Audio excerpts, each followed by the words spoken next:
And my thanks to Luna Lee, as always, for her wonderful music to bring the show in. So without further ado, as we have guests this week, John and I are going to try and rattle through the Cometry shipping forecast. Unfortunately, I don't have quite the BBC accent or music for it, but hey, it is what it is. So latest discoveries from the BAA Comet section website. February 7th, Warchop Boomplod reports a Kreutz comet in CCOR-1 images. February 8th, Zhang Yang reports a Kreutz comet in CCOR-1 images. February the 17th, discovery of 2026 B3 Pan-stars reported. February 19th, Eric Bacha reports a Kreutz comet in CCOR-1 images. February the 24th, Mikolai Krasniqet reports a Kreutz comet in CCOR-1 images. February 25th, Walshop Blue Plot reports a Kreutz comet in CCOR-1 images. February 26th, Eric Banach, I hope I have that right, reports a Kreutz comet in CCOR-1 images. February 28th, Walshop Blue Plot and Zhang Yu reports a Kreutz comet in CCOR-1 images. February 28th, Mikolai Krasniqet, I hope I have that right, reports a Kreutz comet in CCOR-1 images. March 3rd, Zhang Yu reports a Kreutz comet in CCOR-1 images. March the 3rd, Yango Ruan reports a Kreutz comet in CCOR-1 images. March 4th, Yang Yu reports a Kreutz comet in CCOR images 1. March the 5th, I'm getting ahead of myself here. Yang Ruan reports and Eric Banach report a Kreutz comet in CCOR-1 images. Okay. Current comets and observations for March or 2026 March. Comet 24E1 Washer, magnitude 9.5, fading, observed from 55 north to 60 south, evening object, last visually observed in 2026 March.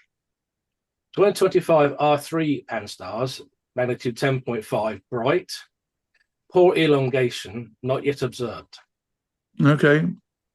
Comet 28P Howe, 10.5, steady, 10 degrees north to 55 degrees south, early morning, last observed 2026 February. 2026 A1 Maps, 11th magnitude, bright, 35 degrees north to 60 degrees south, evening object, last visually observed February 2026. Comet 2025 A6 Lemon, magnitude 11.5, fade, observability from 5 degrees north to 70 degrees south, best in the morning, last seen was 2026 of February. 24P Shamus, I hope that's right. Yeah. Magnitude 11.5, fading, 65 degrees north to 55 degrees south, morning object, last visually observed February 2026. Comet 2025 T1 Atlas, magnitude 12.5, fade, poor elongation, last visual observation 2026 January. And of course, my favorite. 29P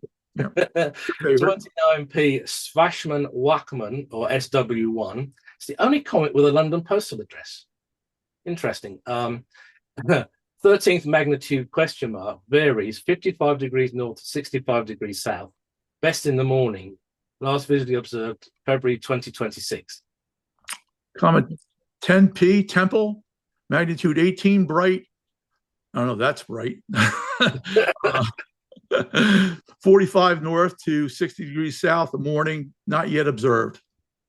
Okay, the details are usually updated at the beginning of each month, but as usual, some minor updates may be made more frequently, particularly for brighter comets. The last full update was on March the 3rd. The magnitude is a rough value for the mean magnitude reported. Some observers obviously will see the comet brighter than this, whilst obviously others see it fainter. The observable region is always an approximate indication of the latitude at which a comet may be seen by a visual observer. As always, under good conditions, comets may be visible outside of this range, particularly when imaging. The period is when visible for the UK. However, if it's visible from the UK, otherwise for 30 degrees south or the equator as appropriate. This is the last visual observation is as received by the comet section. Details are always updated as often as possible on the basis of this, or based on observations published elsewhere. Really, a good source of information really is either the German Comet Group page, Seiichi Yoshida's page, and I'll be honest, this guy really doesn't know his comets, or the Liga Ibero-Americana de Astronomía for observations. Right. My thanks to Nick James for letting us use the BAA Comet page for the show. I think without further ado, I'll let our guests introduce themselves. Okay, so thanks for inviting me to today's show. My name is Jure Zakrajšek. I'm from Slovenia. I'm an amateur astronomer collaborating with Črni Vrh Observatory in Slovenia. And I'm the author and administrator of the COBS Comet Observation Database website that we are going to present today. Hello, my name is Daniel Parrott, and I have been working on the Tycho tracker software. And I'm very happy that we have Jure Zakrajšek here. He helped motivate me to develop the Comet photometry module for Tycho, and has been instrumental in helping test and provide feedback for it. Well, what I'll do then, gentlemen, I'm going to share this tab share. So you should now, hang on, I don't want to share this. I'm just trying to, I haven't done this for a very long time. I've got to remember how to do a share now. There we go.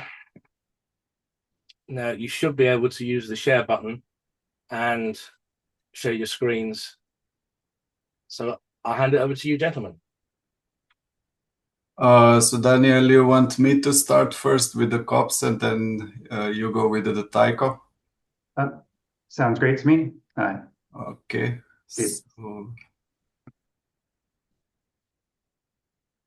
Okay, let's see if I can manage this. Select window on screen.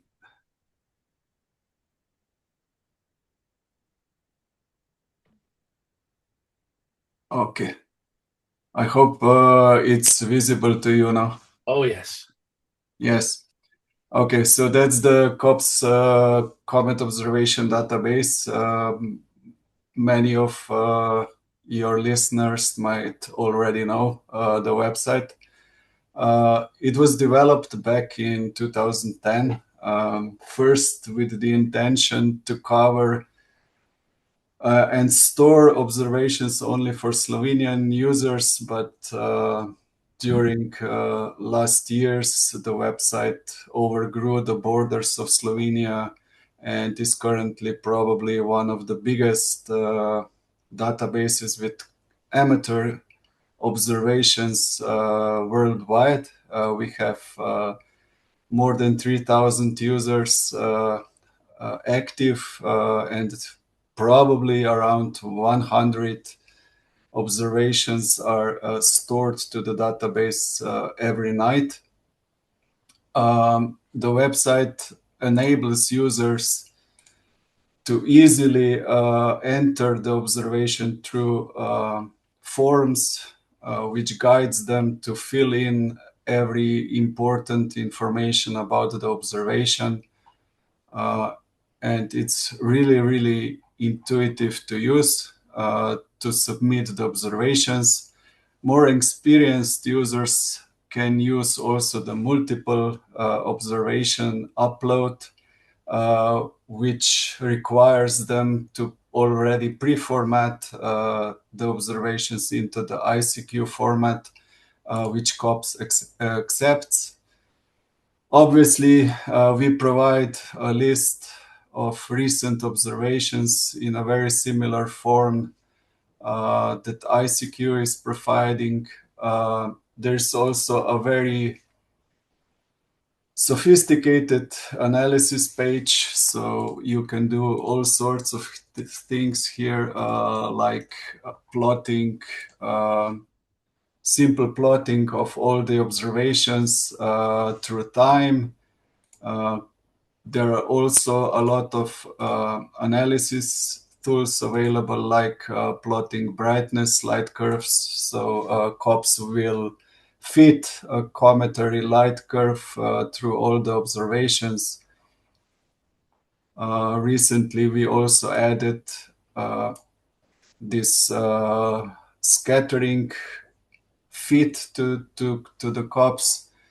You can also filter out observations of a specific user and plot this to compare your observations to the rest of the world. So this will be plotted now in blue color, so you can immediately see where your observations lie compared to the others. You can also plot, select a different x-axis or y-axis. So you could plot something like heliocentric distance against heliocentric magnitude. And these plots provide you some additional information about the development of the comet brightness. Then we have a list of all the comets currently visible. So this is the list of comets that are having perihelion in the current year. You can obviously change the time frame above, and it provides you the list of all the comets sorted by perihelion date. What is the current magnitude, which is calculated based on the recent observations stored in COBS database. It provides you also the best latitude where the comet is the easiest seen, the count of current observations that are stored in the database, and this nice tick marks which note if the comet was already observed or not. One very handy tool that COBS also provides is a comet observation planner. You can fill in many different filters, like limiting magnitude that you can reach. What is your minimum altitude that you want the comet to observe? When do you want to start? Is it astronomical night or even at the sunset? And obviously your location. And COBS will calculate you the list of the comets that satisfy all the settings above. And these are ordered in the best time for observations. So you immediately see what comets are potential targets for your observation for the current night. You can also change the time, so you can plan in advance a lot of things.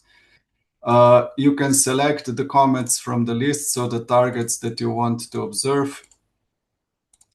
And with a click, you can then generate more detailed ephemeris for those selected comets, which you can use then to import to your telescope softwares so that it automatically images the comets during the night. If we go further, you can also see the list of all the COBS users together with the count of observations that they have provided.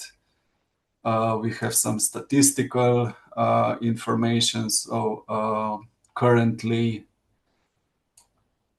300,000 observations are already in the database, and 2,500 observers have submitted them.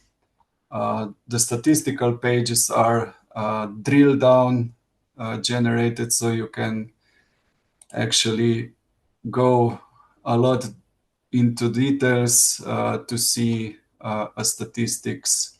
I don't know, for example, a single comet or even a single user, to see how many observations were submitted, were done in time.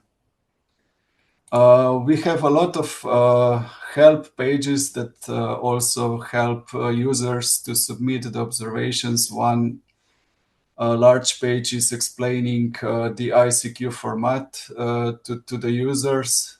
So this is basically something that you should read before you submit in this format.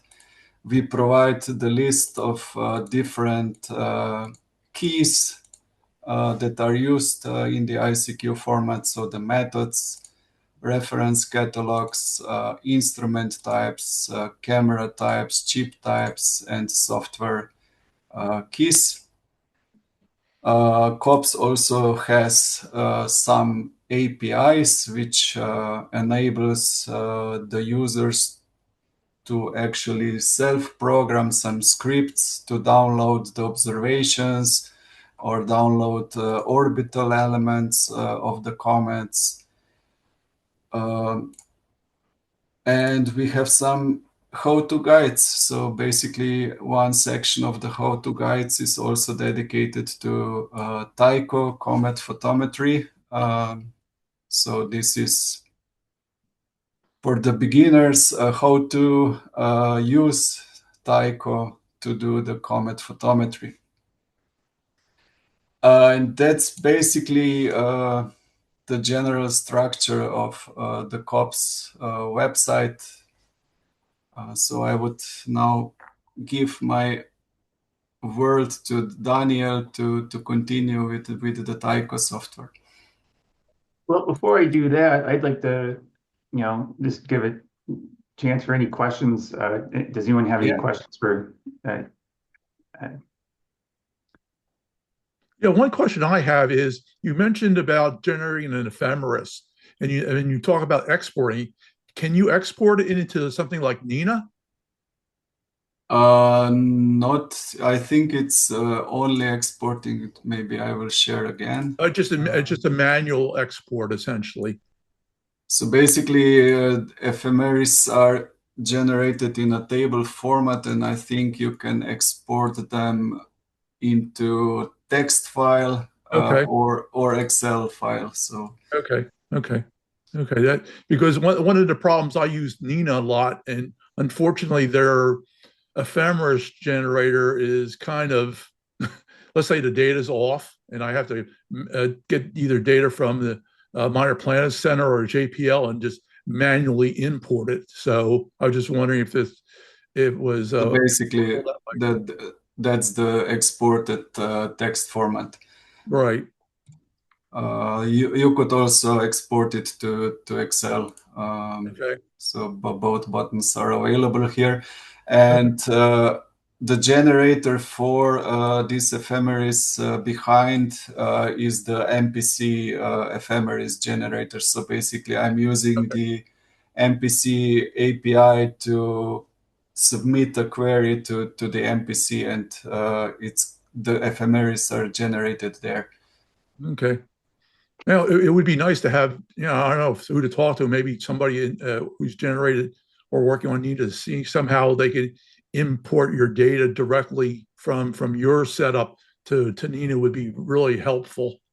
I'll have to send a note out and see if I can get that somehow started, just to save me some hassle, really, just timing. I just want to tell you, your site is wonderful. I submit my data when I have it, and it's very useful. And I've looked at all other data, and it's a very useful tool to the community. And thank you for doing the job. Yeah, all right, thank you.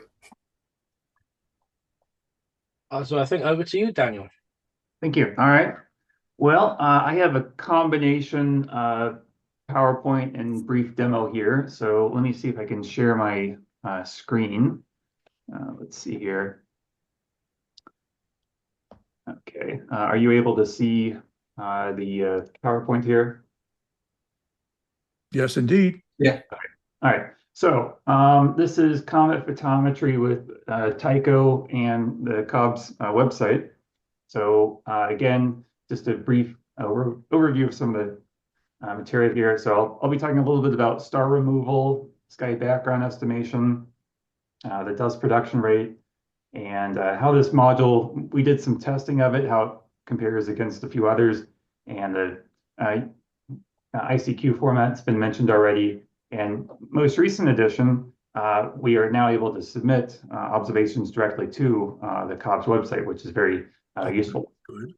So star removal, if your comet is in a field that has a number of stars in it that might contaminate the flux measurement, and I'll be showing this in the demo as well, there is a mechanism to help mitigate that. So what you're looking at here are three different comparisons. The one on the left is no filter, and the one in the middle is a moderate, medium filter applied, coefficient of 3, and on the right is the most aggressive. So you can see we've effectively removed the star signal in that example. So I'm reusing some of the work Jure did here in his poster. So if you want to learn a little bit more as well, he mentioned that poster on his website too. But so with this sky background estimation, as you're familiar with, is also useful. It actually critical in determining the comet magnitude. So a couple ways to do this. One is the traditional sky annulus. So that's typically when you're doing photometry, you work with the sky annulus. But with a comet, the tail can prove somewhat problematic. So you might want to instead use a drawn region in the field of view. So you have two options here. So traditional sky annulus or a manually drawn region where you select a representative portion of the field, which would be your sky background. Dust production rate. So as you measure the total magnitude of the comet, you can see this fall off, and you can start to see where what they call Afro quantity becomes what would coincide with that. So this is the measurement here that you can extract. And I'll show that here in the demo as well. And so the comparison between other modules, we've evaluated this with two others. So the first row reports the measured visual total magnitude, and the second row shows the corresponding diameter that was used in the measurement. So you can see here we have a few examples: 29P, C2023A3, 2023S1, and Comet Leonard 2022U1. So the main takeaway from this chart is that with this new module, we are seeing very similar, very comparable measurements. So that's what we would hope to achieve with this. So we've done the validation of it through a wide number of samples here with differing comet sizes. So with that, I want to go ahead and talk a little bit about how we can then submit measurements that were generated in Tycho to the COBS website. So the first thing you see here, this is a comet report. So you're presented with the familiar ICQ format of the measurement. And this by itself is nice to have, but further than that, we've made it easy now to submit your measurement directly to the Comet website. So you can go to the file menu, to send to COBS, and it will fill out this form for you based on the values it has measured. And then it's essentially a one button click is the idea. So that's the goal, is to make it as simple as possible. So with that, you've already seen this. This was already just recently presented, but kind of the overview of the COBS website. So I wanted to share just a brief demo and then answer any questions you might have. So just make sure you can see this, the Tycho UI, is that correct? Looks good. Okay, all right. So there's a couple ways to do a measurement in Tycho of a comet. One is you can provide it with pre-stacked images. So you might say, here's the images stacked on the stars and image stacked on the motion of the comet. Or an alternative way is to provide it with just the individual images and then let Tycho do the stacking for you. So I'll present both mechanisms here. So the first method, let's suppose we already stacked our images. So I have these two stacks here. And if I go to the image viewer, we can see that this first image is stacked on the motion of the object. So the stars are trails, and we have stacked on the motion of the object. The second image is stacked on the stars.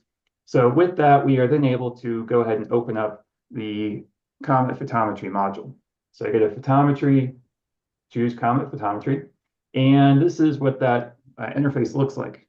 So you have a star image. So I select from the image manager which one is the star image, and I apply that. And then I choose the comet image. So this is the first image here, as I mentioned, based on the star trailing. And then finally, I set the comet origin. So if I want to, I can adjust the contrast here, double click to center it, and then apply that as the origin. Now, you have a number of controls here. You can adjust the coma diameter, so what that looks like here. And you can also then apply the comet ephemeris information, or also the, in this case, just the different attributes of it. So if I go to, there's a couple ways to do this, but my favorite method is to use the JPL Horizons interface. So I go to ephemeris attach from JPL Horizons, and this is Comet 13P. And once I choose attach to dataset, is going to prompt me for which epoch is of interest here. So I choose the most recent epoch year, 2020. And having done that, you can see that it has computed a few quantities here, the comet Earth distance and the comet sun distance. And so we can use that information in computing the additional values for that ICQ report. Now, you'll also notice there are some stars in the image here. So if we wanted to, we could experiment with star removal.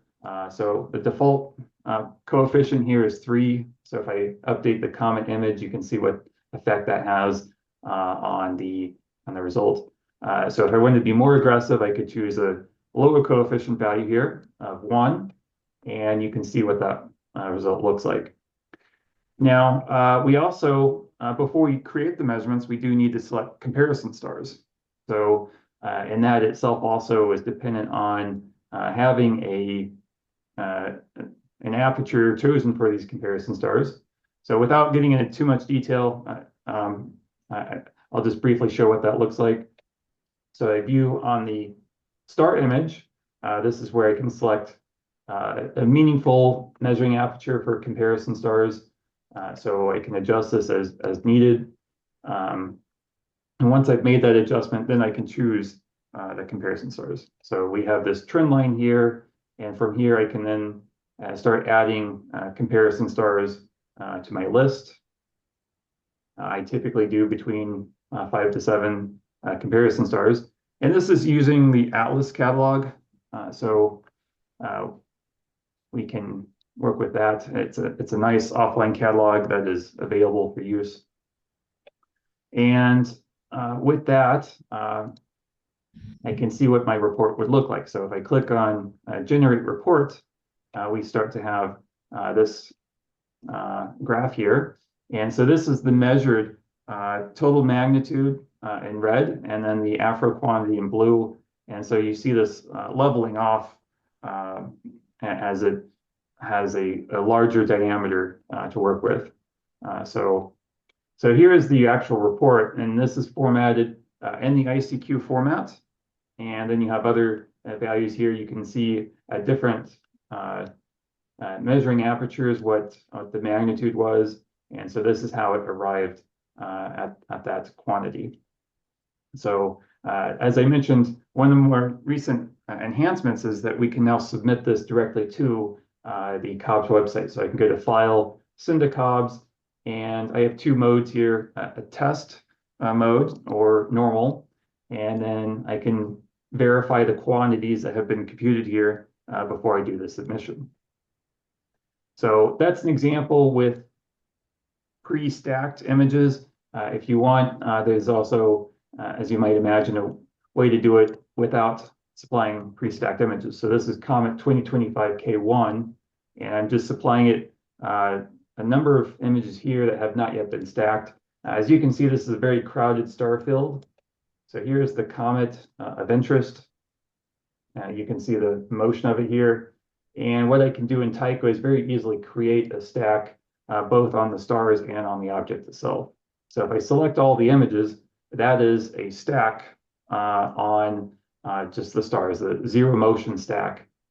So if I go back to the Comet photometry module, I can say that this is the star image, and then I need to create or designate the comet image. So to do that, I need to stack based on the motion of the object. So again, this is C2025K1. So I type that in here and attach that ephemeris to the data set and choose the desired object of interest here. And then I can create a stack on that ephemeris. So here's that comet image. And you'll notice I also chose median stacking. If I were to do average stacking, then you'll have a lot of star signal in that because of the star trailing. So I typically use median stacking when I have a very crowded star field. So again, create stack from ephemeris, and you get this result.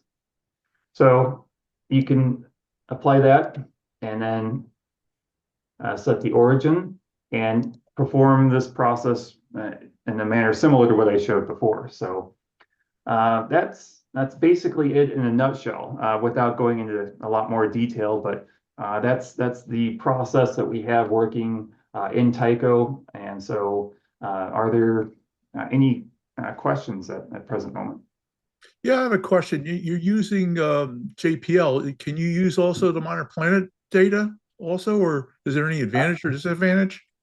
Right. So if I wanted to, I could go to Tools, Download Observations, type in C2025K1. So I could download the raw observations of this object.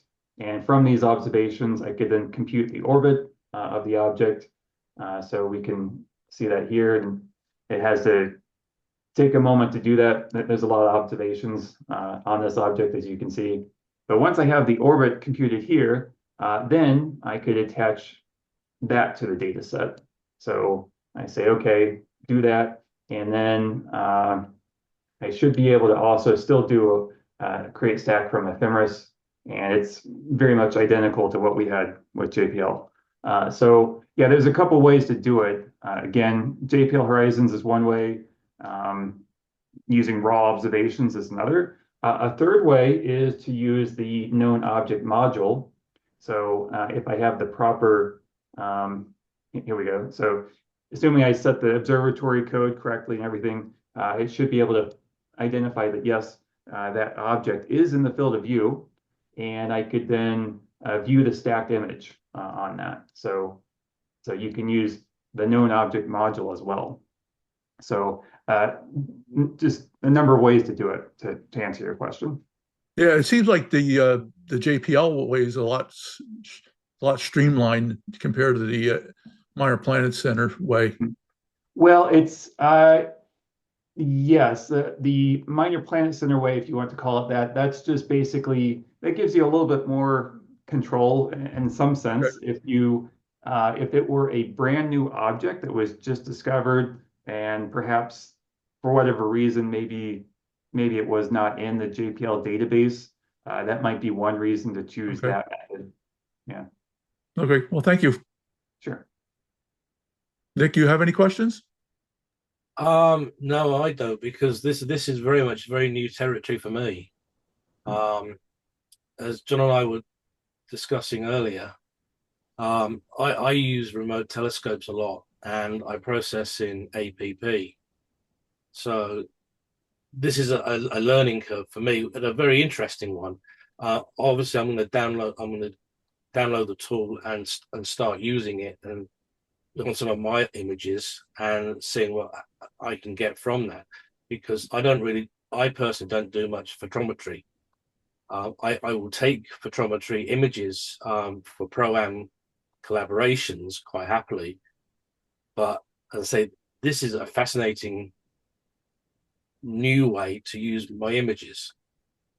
So this has been quite an interesting learning experience for me. So otherwise, John, I'm going to let you ask the questions because you know this a lot more than I do. Well, I really appreciate the work Daniel's been doing over the years. I've been using Tycho since like version 2, and it's been a savior for me. Really, it wasn't for Daniel and Tycho, I don't know where I'd be at this point. Really, it has made my job a lot easier in imaging comets and now also asteroids. So it's a great job. I really appreciate what you've done for everybody here, Daniel. And congratulations on the comet too. Well, thank you. Thank you. Yes, it's been very exciting to work in this field and to collaborate with others in it. So, yeah. I must admit, I was quite impressed by your discovery as well. Yeah, well done. Thank you. So anything else new in Tycho coming up in the near future that you can talk about? Well, yes, I do have in the works right now. Some enhancements are being made to the photometry module, not just comet photometry, but in general. So the light curve graph, I'm making some enhancements there, and then also I've had some other feedback that I plan to provide some updates to. So. I'm always doing something with Tycho, you know, Jure here has basically been instrumental in writing a lot of this feedback as well. He works very hard and very diligently. I'm impressed at how much work he's put into the COBS website, and also just sometimes it's hard to keep up with his ideas, but you know, I'm excited to get around to implementing them when I can. So, yeah. Well, I'd like to thank you for your responsiveness to the amateurs in the field. Really, when people send messages, and I know you're right on things. If you can't solve it immediately, you'll eventually solve it. So, great job. Thank you, Daniel. Yeah, thanks. Do you want to? Is there anything in the pipeline for COBS that you might want to know about? In the COBS, currently not something very big. So I'm preparing one upgrade due to libraries that I need to currently upgrade, but that's basically the background of the COBS. So for the users, currently there's not any big new things coming to them on the COBS website. So maybe just a brief update what me and Daniel have also discussed. So we would like in some future Tycho upgrade also to show COBS data together with your new measurement. So you immediately already in Tycho see where your observation fits compared to other observers. That's I think Daniel, one of the biggest that we were discussing. So that's in this case observations would be downloaded by Tycho from COBS by COBS API. So I have a question, Jure. When you're submitting observations from Tycho to COBS, okay, it's sent. Does that link to your profile, the individual's profile? Yeah. Okay, good. Daniel, maybe you can show the ICQ settings in the Comet photometry module. So basically, in the ICQ settings, so the observer ICQ code So either it is the official ICQ or the preliminary, so the preliminary COBS code that is provided to you during the registration on the Okay. COBS website. Based on this ICQ code, COBS website will recognize you, and the observations are linked to Okay. your profile Good, in the good. COBS website. Good. Thank you. And I think, Daniel, you can set those things in the update ICQ settings. Yes, that is correct. So Yeah. there is a button you can click here that open up the settings for your particular setup. So here's your observer ICQ number or label, and then the other parameters. So what method you use to compute the magnitude, the telescope, and then camera. And this is where we started getting into, we had discussion on, we might want to have a more extensible format to exchange comet photometry information, or to store it at the very least. So the ICQ format was introduced a long time ago. Kind of the analogy here is the MPC, the 1992 MPC format, if you're familiar with that 80-column format. Well, they started moving away from that to the new ADES format, which is a more extensible format. And so at some point there might be a desire to have, again, a more extensible format for comet photometry. So anyway, that's something that might be in the works at some point, but we think there would be usefulness in that, a use case for it. But for the time being, yes, you can specify these parameters in Tycho for your configuration, and these are what would then be submitted to the COBS website. So. Okay, great. Thank you. Daniel, maybe it's worth to mention that those lists of ICQ keys are also you can automatically sync them from COBS. So yes, that's right. Because we are updating those lists on the COBS website because cameras are evolving, new chips are arriving. So we provide new keys to the users, and in the Tycho you can automatically update those lists. So Tycho captures them from the COBS website. Yes, so if you're on this window here, you can click this button, check for updated ICQ definitions, and it will pull those from the COBS website. So there are 4 different files that it downloaded, and it just said here, file 1 out of 4, and 26 entries, 2 out of 4. So it's just telling you it was successful in pulling those updated definitions from the COBS website. And these are what populate these drop-down menus. So hats off to Jure here for providing that very useful API. So. Yes, I can see that would be definitely a very useful thing to have. Mm-hmm. As John and I were discussing earlier, a lot of my home stuff was when I do image occasionally from home. I'm either using something like one of these, which I noticed you've also got a ZOO camera, or I'm still in the Canon Dark Edges. I've got a D60 I modify, which I do occasionally use at the telescope. So I can see where having the ability to automatically import all the latest cameras is going to be an absolute game changer, because a lot of people obviously do invest in the latest equipment as it becomes available. And the fact that you guys are so ahead of the curve on this is absolutely brilliant. Well, that's what we try to do. It's anything we can do to make it easier. That's the main goal, to try to streamline the process. The easier you make it, the more likely you'll get other amateurs involved, hopefully. And so that's the idea. So, John? Yeah, I think it's great.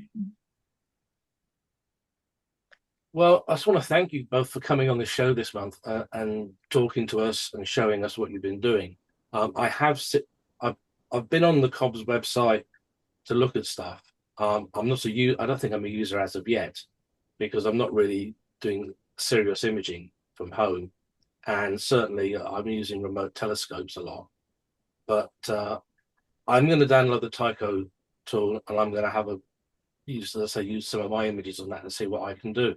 But really, thank you both for coming and talking to us this month, because I think a lot of people who are in the CometWatch group and who get the show outside will find this very much a game changer and an eye-opener. So thank you both for coming on this week. And hopefully, perhaps in the near future, you'll both come back and tell us what's been going on both with Tycho and with the COBS website.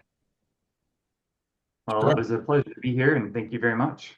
Thank you. Appreciate your time. So I think that's about time to wrap up. So I'm going to say, next month we are working on our guests for next month, John and I. So we just watch this space, and thank you everybody for being here tonight. So I'm going to thank Luna Lee for playing us out of the show, and good night, clear skies, and good observing, everyone. Thank you. Good night. Thank you.